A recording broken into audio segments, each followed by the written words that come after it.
Avec la recrudescence des cas de contamination au coronavirus en Ouganda et la baisse du trafic aérien, Kenya Airways a réduit le nombre de vols à destination et en provenance de l'aéroport international d'Entebbe en Ouganda.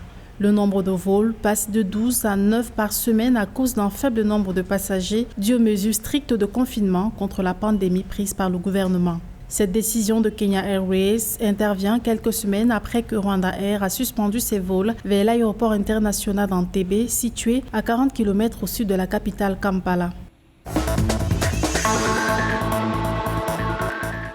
100 doses de vaccins chinois non utilisés par le Congo arrivent en expiration à la fin du mois de juillet 2021, une situation qui inquiète les autorités sanitaires du pays. Il faudra donc mettre à la poubelle cet important stock et pour cause, la population manifeste une grande réticence face à la campagne de vaccination contre la maladie lancée depuis plusieurs mois.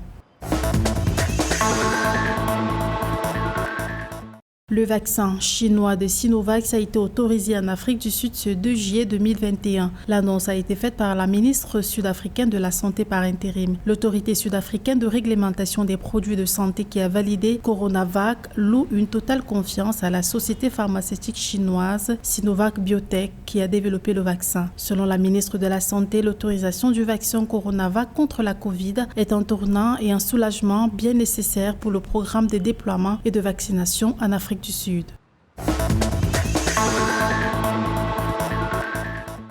L'Agence sanitaire de l'Union africaine a déclaré que le nombre de morts dus à la Covid-19 s'élevait à 145 742, tandis que 4 899 495 patients à travers le continent se sont rétablis de la maladie. L'Afrique du Sud, le Maroc, la Tunisie, l'Éthiopie et l'Égypte sont les pays du continent comptant le plus de cas selon le CDC Afrique. Le 3 juillet, l'Afrique du Sud est devenu le premier pays africain à franchir le seuil des 2 millions de cas confirmés et a enregistré le nombre d'infections au nouveau coronavirus le plus élevé en Afrique à 2 46 311, tandis que le Maroc a signalé 533 945 cas en date du 4 juillet.